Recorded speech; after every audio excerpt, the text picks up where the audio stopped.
Gaza Israeli বর্বরতায় বিএনপির প্রতিবাদ rally, নয়াপল্টনে জনতার ঢল, গণহত্যা বন্ধে মুসলিম বিশ্বকে পদক্ষেপ নেয়ার আহ্বান। মার্কিন শুল্ক স্থগিতে বাংলাদেশের সুরক্ষা, ভারতের ট্রান্সশিপমেন্ট বাতিলেও সমস্যা হবে না বলেছেন বাণিজ্য উপদেষ্টা। প্লট দুর্নীতি মামলায় হাসিনা, পুতুল সহ 18 জনের বিরুদ্ধে ওয়ারেন্ট, ওবায়দুল কাদের সহ 10 আসামির নাম ইন্টারপোলে পাঠাতে ট্রাইব্যুনালের চিঠি। সম্ভাবনার প্রদীপে ঢাকায় বিনিয়োগ সম্মেলন শেষ, $26 কোটি 2 প্রস্তাব নিশ্চিত, বিভিন্ন দলের সন্তোষ প্রকাশ। এসএসসি পরীক্ষা শুরু, এবার শিক্ষার্থী কমে 19,28,181 জন, ফলাফল 2 মাসের মধ্যে।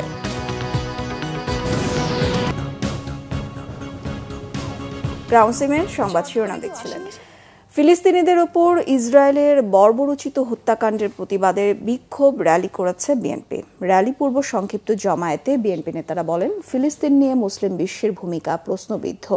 অবিলম্বে গাজায় গণহত্যা বন্ধের দাবি জানিয়ে বিএনপি নেতারা বলেছেন, মুসলিম বিশ্ব ঐক্যবদ্ধ হতে পারলে ইসরায়েল ফিলিস্তিনে এত হত্যাযজ্ঞ চালাতে পারত না। আহমেদ সরোরের রিপোর্টে বিস্তারিত। গাজায় চলছে ইসরায়েলের বর্বরোচিত হত্যাকাণ্ড। নারকীয় হত্যাকাণ্ড থেকে রেহাই পাচ্ছে না নারী ও শিশুরাও। ইসরায়েলের এমন বর্বরোচিত হত্যাকাণ্ডের প্রতিবাদে ফুঁসে উঠেছে গোটা বিশ্ব। প্রতিবাদে ফুঁসছে বাংলাদেশও। দেশের বড় রাজনৈতিক দল হিসেবে ইসরায়েলের নৃশংস হত্যাকাণ্ডের প্রতিবাদ এবং ফিলিস্তিনিদের প্রতি সংহতি জানাতেই বিএনপির এই র্যালি। বিকেল 4:30টার কিছু পরে নয়াপল্টনের কেন্দ্রীয় কার্যালয় থেকে শুরু হলেও তার আগেই কানায় কানায় পণ্য হয়ে ওঠে নয়াপল্টন ও এর আশপাশের এলাকা।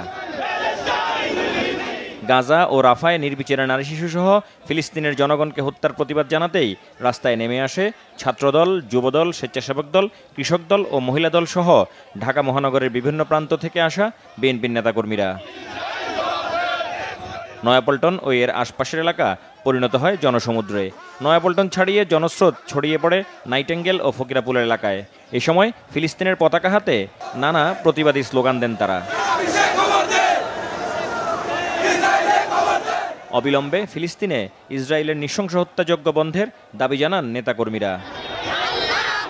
সংহতি র্যালিটি নাইটেঙ্গেল মোড়, শান্তিনগর, মালিবাগ ও মগবাজার, বাংলা মোটর হয়ে কারওয়ান বাজারে সার্ক ফোয়ারের সামনে গিয়ে শেষ হয়। র্যালি পূর্ব সংক্ষিপ্ত জমায়েতে গাজায় নির্বিচারে হত্যাকাণ্ড বন্ধে উপসাগরীয় অঞ্চলসহ বিশ্ব সম্প্রদায়কে এগিয়ে আসার আহ্বান জানিয়ে বিএনপি নেতারা বলেন, শহীদ যে এই প্রথম বাংলাদেশের স্বাধীনতা দিবসে ইয়াসির আরাফাতকে এনে ফিলিস্তিনের জনগণের প্রতি সংহতি জানিয়েছিলেন। আজকে ফিলিস্তিনিকে নিধন করার চক্রান্ত হচ্ছে কিংবা করছে, এটা আমরা ভাবতে পারি এক কথায়। আসলে বিষয়টা কিন্তু তা নয়। ওরা ধীরে ধীরে সারা বিশ্বের মুসলমানকে একসময় নিঃশেষ করে দেওয়ার চেষ্টা করবে। মুসলিম বিশ্বের যে সকল মোড়ল দেশ নিজেদের রাজত্ব বাঁচানোর জন্য, নিজেরা বেঁচে থাকার জন্য আজকে নেতৃত্ব দিচ্ছে না, তাদের প্রতি আল্লাহর অভিশাপ নেমে পড়বে। সারা বিশ্বের মুসলমানদের যেখানে অত্যাচার হবে, ইনশাআল্লাহ আমরা তার বিরুদ্ধে প্রতিবাদ করব। অনেক সাংবাদিক, লেখক, বুদ্ধিজীবী তিরস্কার করে নেন যে আমার কোনো মুরাদ নাই। এখন জানার পরে দেখে না মুরাদ আছে, আর মুরাদ আছে বলে বুঝছে যে এইবার তো জিয়ার দল ক্ষমতায় করবো, মানে এইটারে ঠেকাইবো না, ফিলিস্তিনিদের পক্ষে থাকবে। সুতরাং এইটা ঠেকানোর জন্য সবাই ব্যস্ত, ফিলিস্তিনির ব্যাপারে কেউ ব্যস্ত না। বিএনপি নেতারা বলেন, গাজায় নির্বিচারে নারী শিশুদের উপর ধ্বংসযজ্ঞ চলছে। ইসরায়েল মানবাধিকারের সকল সীমা লঙ্ঘন করছে, কিন্তু বিশ্ববিবেক নীরব। বাংলাদেশের পাসপোর্ট থেকে ইসরায়েলে যাওয়া বন্ধ করার যে নিষেধাজ্ঞা ছিল সেটা তুলে দিয়ে আওয়ামী লীগ ইসরায়েলকে পরোক্ষভাবে স্বীকৃতি দিয়েছিল। আড়ি পাতার যন্ত্র কিনে এদেশের রাজনৈতিক কর্মী সহ সামাজিক কর্মী, মানবাধিকার কর্মীদের তারা যে নির্যাতন নিপীড়নের সূচনা করেছে, তার সাথে ইসরায়েল জড়িত, ইসরায়েলের সাথে আওয়ামী লীগ জড়িত। বয়কট হলো, আমি সেটা ব্যবহার করব না। এমনকি কেউ যদি আমাকে উপহার হিসাবেও দেয়, আমি সেটা গ্রহণ করব না। কিন্তু আমরা দেখেছি আমাদের দেশেও কিছু কিছু জায়গায় ইসরায়েলি প্রতিষ্ঠান বলে কিছু কিছু জায়গা আক্রমণ করা হচ্ছে, সেখান থেকে কিছু জিনিস লুটপাট করা হচ্ছে। আমরা যেটা বর্জন করতে চাই সেটা কেড়ে নেওয়ার চেষ্টাও কিন্তু অপরাধ। ফিলিস্তিনের নির্যাতিত জনগণের পাশে বিএনপি ছিল, আছে এবং ভবিষ্যতেও থাকবে বলে জানায় বিএনপি নেতারা। আহমেদ সরওয়ার, বাংলা ভিশন, ঢাকা। রাষ্ট্রীয় ক্ষমতায় থাকুক বা না থাকুক, বিএনপি মেধা বিকাশ ও মানবতার কল্যাণে এগিয়ে আসবে বলে জানিয়েছেন বিএনপির স্থায়ী কমিটির সদস্য সালাউদ্দিন আহমেদ। মানিকগঞ্জের যুবক জুলহাস মোল্লার তৈরি করা বিমানে নতুন ইঞ্জিন লাগানো এবং প্রয়োজনীয় সংস্কার করার জন্য তাকে আবারও আর্থিক সহায়তা প্রদান করেন বিএনপির ভারপ্রাপ্ত চেয়ারম্যান তারেক রহমান। বৃহস্পতিবার দলটির চেয়ারপারসনের কার্যালয়ে জুলহাস মোল্লার হাতে তারেক রহমানের দেওয়া আর্থিক সহায়তা তুলে দেন বিএনপির স্থায়ী কমিটির সদস্য সালাউদ্দিন আহমেদ।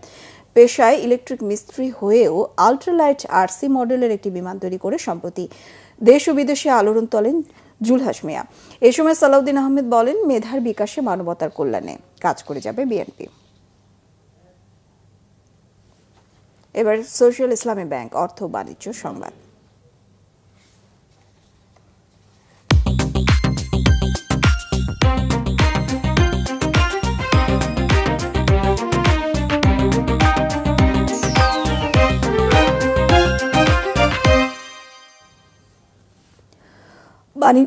বাণিজ্য উপদেষ্টা শেখ বশিরউদ্দিন বলেছেন, যুক্তরাষ্ট্র বাড়তি শুল্ক 3 মাস স্থগিত করায় তা তাৎক্ষণিক সুরক্ষা দেবে। আর হঠাৎ করে ট্রান্সশিপমেন্ট বাতিল করেছে ভারত, তবে এতে সমস্যা হবে না। নিজস্ব ব্যবস্থাপনার সংকট কাটাতে চেষ্টা করা হবে। সচিবালয়ে সাংবাদিকদের বাণিজ্য উপদেষ্টা বলেন, যুক্তরাষ্ট্র বাড়তি শুল্ক 3 মাস স্থগিত করায় তা তাৎক্ষণিক সুরক্ষা দেবে। আলোচনার সময় আরও পাওয়া যাচ্ছে। সাময়িক স্থগিতাদেশ দিয়েছে, তাই নিজেদের সক্ষমতা বৃদ্ধি, বাণিজ্যে ঘাটতি কমানোর নানা পদক্ষেপ নিতে পারবে সরকার। ভারতের মধ্য দিয়ে প্রতিবেশী ভুটান, নেপাল ও মিয়ানমার পণ্য পরিবহনের ট্রান্সশিপমেন্ট হঠাৎ করে বাতিল করায় সমস্যা হবে না বলে মনে করেন বাণিজ্য উপদেষ্টা। বলেন, নিজস্ব ব্যবস্থাপনায় সংকট কাটাতে চেষ্টা করবে বাংলাদেশ। বাড়ানো হবে বাণিজ্যিক সক্ষমতা। যেটা হঠাৎ করে আমাদের উপর আরোপিত হয়েছে, ইনশাআল্লাহ এটাতে কোনো সমস্যা আমরা বোধ করছি না। আমরা আমাদের নিজস্ব সক্ষমতায়, আমাদের জন্য প্রতিযোগিতার সক্ষমতায় কোনো ঘাটতি না পড়ে এবং আমাদের রপ্তানির ক্ষেত্রে যোগাযোগের জন্য কোনো ঘাটতি না পড়ে, সেই ক্ষেত্রে আমরা সকল ব্যবস্থা নিচ্ছি। আমরা আশা করি ইনশাল্লাহ আমরা এটা উঠতে পারব। আমাদের মোরলেস অ্যাবাউট 40 থেকে 50 হাজার টন মতো মেটেরিয়াল বাই রোডে এখান থেকে ভারতের বিভিন্ন পোর্ট, বিশেষত দিল্লি, কলকাতা এবং ব্যাঙ্গালোর কিছু, এই পোর্টের মাধ্যমে আমাদের রপ্তানি হতো। আমরা আশা করি যে এই মেটেরিয়ালটা আমরা নিজেরাই ক্যারি করার সক্ষমতা বৃদ্ধির মাধ্যমে আমাদের এই সমস্যার অতি দ্রুত সমাধান করব। আন্তর্জাতিক সম্পর্ক বিশ্লেষক ডক্টর লাইলুফার ইয়াসমিন মনে করেন, বাংলাদেশের বাণিজ্য স্থলপথে বন্ধ করতেই ভারত ট্রান্সশিপমেন্ট প্রত্যাহার করেছে। নৌপথে যাতে এমন কিছু না হয় সেজন্য বাংলাদেশকে এখনই সতর্ক হওয়ার পরামর্শ তার। এদিকে ট্রান্সশিপমেন্ট সুবিধা ভারত প্রত্যাহারের ফলে মালদ্বীপের সঙ্গে বাণিজ্যে কোনো সমস্যা হবে না বলে জানিয়েছেন দেশটির রাষ্ট্রদূত শিউনিন রশিদ। আরও জানাচ্ছেন ইমরুল কায়েস। শেখ হাসিনা পালিয়ে ভারতে আশ্রয় নেওয়ার পর থেকেই বাংলাদেশ ভারত সম্পর্ক ব্যাপকভাবে নেতিবাচক হতে শুরু করে। সম্পর্ক স্বাভাবিক করতে থাইল্যান্ডে বিমস্টেক সম্মেলনের সাইড লাইনে বৈঠক করেন প্রধান উপদেষ্টা ডক্টর মোহাম্মদ ইউনূস ও ভারতের প্রধানমন্ত্রী নরেন্দ্র মোদী। এর মধ্য দিয়ে দুদেশের শীতল সম্পর্কে বরফ গলতে শুরু করবে বলে প্রত্যাশা ছিল বিশ্লেষকদের। তবে বুধবার হঠাৎ করেই বাংলাদেশের ট্রান্সশিপমেন্ট সুবিধা প্রত্যাহার করে ভারত। এতে দুদেশের সম্পর্ক আবার উল্টো পথে যাত্রা শুরু করবে বলে আশঙ্কা আন্তর্জাতিক সম্পর্ক বিশ্লেষক লাইলুফার ইয়াসমিনের। ল্যান্ড ব্লকেট ক্রিয়েট করেছে ভারত, এবং আমাদের যেতে পারস্পরিক টিকে থাকতে হলে একে অপরকে সহযোগিতার মধ্যে দিয়ে যেতে হবে। ভারত কিন্তু এই নীতিটি সম্পূর্ণভাবে পাশ কাটিয়ে গেছে। মেরিটাইম অ্যাক্সেসটা যাতে আমাদের বন্ধ না হয় সেটাও কিন্তু আমাদের চিন্তা করতে হবে, কারণ এই মেসেজটা মানে এই কাজটার মাধ্যমে ভারত যে মেসেজটা দিচ্ছে যে তারা পূর্ববর্তী সরকারকে যেভাবে করে সাপোর্ট দিচ্ছে, তারা বর্তমান অ্যাসপিরেশন বাংলাদেশের জনগণ বাংলাদেশের বিষয়ে সিদ্ধান্ত নেবে, সেই বিষয়টা তারা পাশ কাটিয়ে যাচ্ছে। ভারতের এমন সিদ্ধান্তে আঞ্চলিক সম্পর্কে তেমন বড় কোনো প্রভাব পড়বে না বলে মনে করেন ঢাকায় নিযুক্ত মালদ্বীপের হাইকমিশনার শিউনিন রশিদ। এটা দ্বিপক্ষীয় বিষয়, এ নিয়ে আমার কোনো মন্তব্য নেই। এই সিদ্ধান্তের ফলে মালদ্বীপের বাণিজ্যে কোনো প্রভাব পড়বে না, কারণ মালদ্বীপ শ্রীলঙ্কা দিয়ে বাংলাদেশে বাণিজ্য করে। এই ছোট ঘটনায় আঞ্চলিক স্থিতিশীলতায় বড় প্রভাব পড়বে না। বাংলাদেশের সাথে মালদ্বীপের বাণিজ্য স্বাভাবিক থাকবে বলে জানান তিনি। ইমরুল কায়েস, বাংলা ভিশন, ঢাকা। রাজুকের পূর্বাঞ্চল নতুন শহর প্রকল্পে প্লট বরাদ্দে দুর্নীতির অভিযোগে সাবেক প্রধানমন্ত্রী শেখ হাসিনা এবং তার মেয়ে সায়মা ওয়াজেদ পুতুল সহ 18 জনের বিরুদ্ধে গ্রেফতারি পরোয়ানা জারি করেছে আদালত। গতকাল সিনিয়র বিশেষ জজ জাকির হোসেন গালিব এ আদেশ দেন। দুদকের অভিযোগ, ক্ষমতার অপব্যবহার করে নীতি বহির্ভূতভাবে পূর্বাঞ্চলে 10 কাঠার প্লট নিয়েছেন পুতুল। বিস্তারিত জানাচ্ছেন জিয়া খান। 5 আগস্ট শেখ হাসিনা ক্ষমতাচ্যুত হওয়ার পর তার পরিবারের বিরুদ্ধে একে একে আসতে থাকে বিদেশে কোটি কোটি টাকা পাচার ও দুর্নীতির নানা অভিযোগ। এবার রাজুকের 10 কাঠা প্লট বরাদ্দে দুর্নীতির মামলায় পলাতক শেখ হাসিনা ও তার মেয়ে সায়মা ওয়াজেদ পুতুল সহ 18 জনের বিরুদ্ধে গ্রেফতারি পরোয়ানা জারি করেছে আদালত, যেখানে 1 নম্বর আসামি সায়মা ওয়াজেদ পুতুল। বৃহস্পতিবার রাজুকের করা দুর্নীতির মামলায় 18 জনের বিরুদ্ধে চার্জশিট গ্রহণ করে গ্রেপ্তারি পরোয়ানার মাধ্যমে মামলার বিচার কাজ শুরুর নির্দেশ দেন মহানগর দায়রা জজ জাকির হোসেন গালিব। মামলায় বলা হয়, ধানমন্ডিতে তার পরিবারের নামে রাজুকের বরাদ্দ করা আবাসন থাকলেও তা গোপন রেখে ক্ষমতার অপব্যবহার করে পূর্বাঞ্চল নতুন শহর প্রকল্পের প্লট বরাদ্দ নেয় সায়মা ওয়াজেদ পুতুল। পূর্বাঞ্চলে যে ডিপ্লোম্যাটিক জোনে যে তারা যে জায়গা প্লট বরাদ্দ নিয়েছিলেন রাজুকের বিধি বহির্ভূতভাবে, সেই মামলার চার্জশিট আজকে গ্রহণ করা হয়েছে বিজ্ঞ সিনিয়র স্পেশাল জজ আদালত কর্তৃক, এবং তিনি যেহেতু কোনো আসামি এখানে আজকে সারেন্ডার করেননি, প্রত্যেকের বিরুদ্ধে ওয়ারেন্ট জারি করা হয়েছে। আগামী 4-5-2025 তারিখে তাদের এই ওয়ারেন্ট তামিল হওয়ার রিপোর্ট আসার জন্য তামিল হয়েছে। অভিযোগে আরও বলা হয়, রাজুক ও গণপূর্ত মন্ত্রণালয়ের কর্মকর্তারা আবেদন ছাড়াই প্লট বরাদ্দ দিয়ে দেন। যে অ্যাপ্লিকেশন করতে হয় সেই প্রেসক্রাইব ফর্মে তারা অ্যাপ্লিকেশন করেননি, ইভেন তিনি নিজে আবেদন করেননি। শুধুমাত্র তার সায়মা ওয়াজেদের মা প্রাক্তন প্রধানমন্ত্রী, তিনি তার পদপদবি ব্যবহার করে এবং তার পদপদবি ব্যবহার করে রাজুকের যে সমস্ত কর্মকর্তারা ছিল তাদেরকে প্রভাবিত করে এবং তারাও প্রতারণামূলকভাবেই তাকে সহায়তা করে সম্পৃক্ত হয়েছেন এই মামলায়। মামলার অন্য আসামিরা হলো গৃহায়ন ও গণপূর্ত মন্ত্রণালয়ের প্রশাসনিক কর্মকর্তা সাইফুল ইসলাম সরকার, সিনিয়র সচিব পূরবী গোলদার, সাবেক প্রধানমন্ত্রীর একান্ত সচিব মোহাম্মদ সালাউদ্দিন ও সাবেক গৃহায়ন ও গণপূর্ত প্রতিমন্ত্রী শরীফ আহমেদ সহ 16 জন, যারা সবাই পলাতক। জিয়া খান, বাংলা ভিশন, ঢাকা। গণহত্যার 10 আসামির বিরুদ্ধে ইন্টারপোলের রেড নোটিশ জারির আবেদন করেছে আন্তর্জাতিক অপরাধ ট্রাইব্যুনাল। আসামিরা হলেন সাবেক মন্ত্রী ওবায়দুল কাদের, আসাদুজ্জামান খান কামাল, আ.ক.ম মোজাম্মেল হক, হাসান মাহমুদ, মহিবুল হাসান নওফেল, জাহাঙ্গীর কবির নানক, নসরুল হামিদ বিপু, মোহাম্মদ এ আরাফাত, সাবেক মেয়র ফজলে নূর তাপস ও সাবেক উপদেষ্টা তারেক আহমেদ সিদ্দিকী। আন্তর্জাতিক অপরাধ ট্রাইব্যুনালে সাংবাদিকদের একথা জানান চিফ প্রসিকিউটর তাজুল ইসলাম। তিনি জানান, গণহারে সবার নয়, বরং জুলাই অভ্যুত্থানে গণহত্যার মাস্টার মাইন্ড, নির্দেশদাতা এবং সরাসরি বর্বরতায় জড়িতদের বিচার করা হবে। জুলাই গণহত্যার 4টি তদন্ত শেষ পর্যায়ে জানিয়ে শিগগিরই চূড়ান্ত রিপোর্ট দেওয়া সম্ভব হবে বলে জানান প্রসিকিউশন টিম।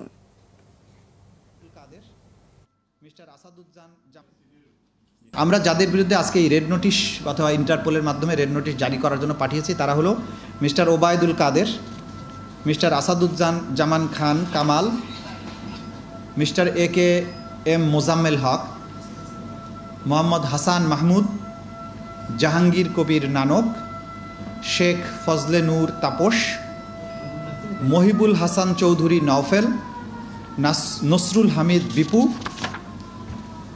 মোহাম্মদ আলী আরাফাত এবং তারিক আহমেদ সিদ্দিকী। এই 10 জনের বিরুদ্ধে আমরা রেড নোটিশের জন্য সমস্ত ডকুমেন্ট তৈরি করে আমাদের অফিস থেকে ইন্সপেক্টর জেনারেল অফ পুলিশের অফিসে পাঠিয়েছি এবং তারা সেখান থেকে যথানিয়মে এটা ইন্টারপোলের কাছে পাঠাবে। বাংলাদেশ বিনিয়োগ সম্মেলনে 26 কোটি মার্কিন ডলারের 2টি বিনিয়োগ প্রস্তাব পাওয়া গেছে বলে দাবি করেছেন বিডার head of business development Nahiyan Rahman. জানান, আরও আছে পাইপলাইনে। সংবাদ সম্মেলনে তিনি জানান, তাৎক্ষণিক কত বিনিয়োগ পাওয়া গেল তা সামিটের উদ্দেশ্য নয়, বরং একটি ইনভেস্টমেন্ট পাইপলাইন তৈরি করায় বিডার লক্ষ্য।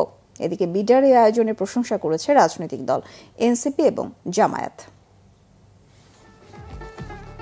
জ্বালানি সংকট, রাজস্ব হয়রানি আর আমলাতান্ত্রিক জটিলতায় গেল কয়েক বছর ধরেই বাংলাদেশে বিদেশি বিনিয়োগ কমেছে উল্লেখযোগ্য হারে। অন্তর্বর্তী সরকারের সময় নেয়া নানা সংস্কার উদ্যোগ যখন স্বপ্ন দেখাচ্ছে, তখন নতুন করে আশার প্রদীপ জ্বলতে শুরু করেছে বিডার বিনিয়োগ সম্মেলন। 4 দিনের বিনিয়োগ সম্মেলন শেষে সংবাদ সম্মেলনে বিডার হেড অব বিজনেস ডেভেলপমেন্ট জানালেন, কত ডলারের বিনিয়োগ এলো তা নয়, বরং বিনিয়োগকারীদের কাছে সম্ভাবনা তুলে ধরা, স্থানীয় ব্যবসায়ীদের সঙ্গে বিদেশি বিনিয়োগকারীদের পরিচয় করিয়ে দেয়া আর একটি বিনিয়োগ পাইপলাইন তৈরি করাই সামিটের মূল উদ্দেশ্য। এখন পর্যন্ত যদি আমি বলি, গতকালকে আপনারা দেখেছিলেন যেগুলো আমরা একেবারে হাই ভ্যালু এমওইউ সই করেছি, তার মধ্যে একটি ছিল $150 মিলিয়ন, যেটা একেবারে এই আপনার সামিটেই সই হয়েছে। তার আগে ওই দিন গতকালকে সকালবেলায় আমরা জানলাম যে আমাদের শপ আপ যে স্টার্ট আপের যে বিজনেস আছে, ওখানে $110 মিলিয়নের মতো ইনভেস্টমেন্ট এসেছে। ওটা একেবারে আমাদের সামিটের থ্রুতে এসেছে। এটা মানে কোনো কিছুই আসলে একদিনে হয় না, তো এগুলো অনেক দিনের কাজের ফলে আসে আর কি। তো এই বড় দুইটা আমরা অলরেডি গতকালকে জেনেছি। এর বাইরে ছোট ছোট আরও এই সেগমেন্টগুলোতে যেগুলো হচ্ছে, সেগুলো আমরা কালেক্ট করে আপনাদের সাথে একবারে কথা বলবো। এদিকে বিডার আয়োজনের প্রশংসা করে রাজনৈতিক দলগুলো বলছে, এ ধরনের আয়োজনে বিশ্ব দরবারে নতুনভাবে পরিচিত হবে বাংলাদেশ। এক সংবাদ সম্মেলনে এনসিপির নেতারা বলেন, বাংলাদেশের ব্যবসা পরিবেশ নিয়ে আরও কাজ করতে হবে। গত 15 বছরে বাংলাদেশের অর্থনীতিকে ভঙ্গুর করে দেওয়া হয়েছিল। সেই ভঙ্গুর থেকে ঘুরে দাঁড়ানোর জন্য নতুন পলিটিক্যাল কমিটমেন্ট তারা চেয়েছে। আমরা সেই জায়গা থেকে, পার্টিগত জায়গা থেকে তাদের সেই পলিটিক্যাল কমিটমেন্টটা নিশ্চিত করেছি। সাথে সাথে আমরা বলেছি, বাংলাদেশ আগামীতে একটি ইনভেস্টমেন্ট হ্যাভেনে রূপান্তরিত হবে এবং সেই জায়গা থেকে ইয়াং জেনারেশনকে আমরা একসাথে নিয়ে ঐক্যবদ্ধভাবে এই ইনভেস্টমেন্ট হ্যাভেনের জন্য কাজ করে যাব। আরেক সংবাদ সম্মেলনে বাংলাদেশ জামাতে ইসলামীর দাবি, দলটির পরিকল্পনা বাস্তবায়ন হলে বাংলাদেশ শিগগিরই ব্যবসা বাণিজ্যে শীর্ষ 20 দেশের তালিকায় ঢুকতে পারবে। আমরা যদি দেশকে দুর্নীতিমুক্ত, প্রযুক্তি নির্ভর এবং পরিবেশ ঠিক করতে পারি, আমার বিশ্বাস ইনভেস্টর এই দেশে আসবে। আমাদের সাথে কমিউনিকেট অলরেডি স্টার্টেড এবং আমরা তাদেরকে আশ্বস্ত করেছি। আমার মনে হয় যে আমরা তাদেরকে দেশে নিয়ে আসতে পারবো এবং বড় বড় ব্যবসা সেক্টর এই দেশে খোলা সম্ভব হবে। আমরা বাংলাদেশের টপ 20 কান্ট্রিতে আমরা পরিণত করতে সক্ষম হব ইনশাআল্লাহ। এদিকে সন্ধ্যায় রাজধানীর একটি হোটেলে বাংলাদেশ বিনিয়োগ সম্মেলন নিয়ে মতবিনিময় সভা করে বিএনপি। এ সময় বিনিয়োগ সম্মেলন নিয়ে সম্ভাবনার কথা শোনান বিএনপির স্থায়ী কমিটির সদস্য আমির খসরু মাহমুদ চৌধুরী।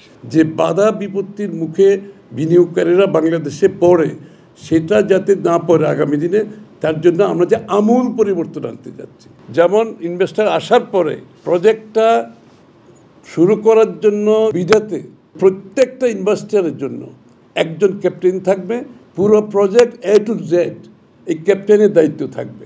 অর্থাৎ বিনিয়োগকারীকে কোনো অফিসে যেতে হবে না, কোনো মন্ত্রণালয়ে যেতে হবে না। এবং আমি মনে করি ইনভেস্টর, আমাদের যে প্রপোজাল, আমাদের যে নীতিমালা, তার পরিপ্রেক্ষিতে আগামী দিনের বাংলাদেশে একটা নতুন দিগন্ত উন্মুক্ত হবে, আমি বিশ্বাস করি। এর আগে সংবাদ সম্মেলনে বিডা জানায়, এবারের সামিটে অংশ নেয়া প্রত্যেক বিনিয়োগকারীর সঙ্গে নিয়মিত যোগাযোগ রাখার উদ্যোগ নিচ্ছে সরকারি এ সংস্থা। আগামী 18 থেকে 20 মাসের মধ্যে এদের অনেকে বিনিয়োগ করবে এমন প্রত্যাশাও করে বিডা। ইনভেস্টর এবারে এসে নিজে অনুধাবন করতে পারছে। মামুন আব্দুল্লাহ, বাংলা ভিশন, ঢাকা। সারা দেশে একযোগে শুরু হয়েছে এসএসসি ও সমমানের পরীক্ষা। এবার 11টি শিক্ষা বোর্ডের অধীনে এসএসসি পরীক্ষায় অংশ নিচ্ছে 19,28,181 জন শিক্ষার্থী। রাজধানীতে পরীক্ষা কেন্দ্র পরিদর্শন করে প্রশ্ন ফাঁসের গুজব থেকে বিরত থাকার আহ্বান জানিয়েছেন শিক্ষা উপদেষ্টা অধ্যাপক ডক্টর সিআর আবরার। আরও জানাচ্ছেন ফজলে রাব্বি। এবার সারা দেশে এসএসসি ও সমমানের পরীক্ষায় 3,715টি কেন্দ্রে মোট 19,28,181 জন শিক্ষার্থী অংশ নিচ্ছেন। প্রথম দিন বাংলা প্রথম পত্র পরীক্ষা হয়। সকাল 10টায় শুরু হয়ে পরীক্ষা চলে দুপুর 1টা পর্যন্ত। পরীক্ষা শুরু হওয়ার 30 মিনিট আগে পরীক্ষার হলে আসন গ্রহণ করেন শিক্ষার্থীরা। রুটিন আর 1 মাস দেরিতে পরীক্ষা শুরু হওয়ায় মিশ্র প্রতিক্রিয়া দেখা যায় অভিভাবকদের মধ্যে। সার্বিক পরিবেশ ভালো দেখছি আমরা, এখন পর্যন্ত কেন্দ্রের যে অবস্থান খুবই ভালো। ইনশাআল্লাহ ভালো মতোই পরীক্ষা দিতেছে এবং যাতায়াতের পথেও আমি ইস্কাটন থেকে আসছি, আমার কোনো প্রবলেম হয় নাই। প্রশ্নপত্র সহজ হয় খুশি শিক্ষার্থীরা। আলহামদুলিল্লাহ পরীক্ষা ভালোই হয়েছে, মোটামুটি সবগুলো অ্যান্সার করতে পেরেছি। এক্সাম তো ভালোই দিছে, এখন রেজাল্টের উপর নির্ভর করে, কষ্ট করে তো এক্সাম দিচ্ছি। সিকিউ কোশ্চেনটা ইজি ছিল, বাট এমসিকিউটা একটু হার্ড ছিল। এর আগে সকালে মতিঝিল সরকারি বালক উচ্চ বিদ্যালয় পরীক্ষা কেন্দ্র পরিদর্শন করেন শিক্ষা উপদেষ্টা অধ্যাপক ডক্টর CR আবরার। পরে গণমাধ্যমের মুখোমুখি হয়ে তিনি বলেন, প্রশ্নপত্র ফাঁস ও গুজব ঠেকাতে সামাজিক যোগাযোগ মাধ্যমে নজরদারি চলছে। যেই সমস্ত সূত্র থেকে প্রশ্নপত্র ফাঁস অতীতে হয়েছে বলে জানা গেছে, আমরা চেষ্টা করেছি সেই সূত্রগুলো প্লাগ করা, যে সেখান থেকে যেন না হতে পারে। তো আশা করি আমরা সাকসেসফুল হব, এবং আজকের আগে আমরা ওই ধরনের কোনো ঘটনা ঘটেনি, এবং এক্ষেত্রে অবশ্যই একটা টপ প্রায়োরিটি এরিয়া হিসেবে আমরা এটাকে দেখেছি এবং কার্যকর একটা প্রয়োজনীয় ব্যবস্থা আমরা গ্রহণ করি। আগামী 13 মে লিখিত পরীক্ষা শেষ হবে, ব্যবহারিক পরীক্ষা হবে 15 থেকে 22 মে পর্যন্ত। ফজলে রাব্বি, বাংলা ভিশন, ঢাকা। সংবাদ শেষ করব ক্রাউন সিমেন্ট শিরোনামগুলো আরো একবার জানিয়ে। গাজায় ইসরায়েলি বর্বরতায় বিএনপির প্রতিবাদ র্যালি, নয়াপল্টনে জনতার ঢল, গণহত্যা বন্ধে মুসলিম বিশ্বকে পদক্ষেপ নেওয়ার আহ্বান। মার্কিন শুল্ক স্থগিতে বাংলাদেশের সুরক্ষা, ভারতের ট্রান্সশিপমেন্ট বাতিলেও সমস্যা হবে না বলেছেন বাণিজ্য উপদেষ্টা। প্লট দুর্নীতি মামলায় হাসিনা পুতুল সহ 18 জনের বিরুদ্ধে ওয়ারেন্ট, ওবায়দুল কাদের সহ 10 আসামির নাম ইন্টারপোলে পাঠাতে ট্রাইব্যুনালের চিঠি। সম্ভাবনার প্রদীপে ঢাকায় বিনিয়োগ সম্মেলন শেষ, $26 কোটি 2 প্রস্তাব নিশ্চিত, বিভিন্ন দলের সন্তোষ প্রকাশ। এসএসসি পরীক্ষা শুরু, এবার শিক্ষার্থী কমে 19,28,181 জন, ফলাফল 2 মাসের মধ্যে।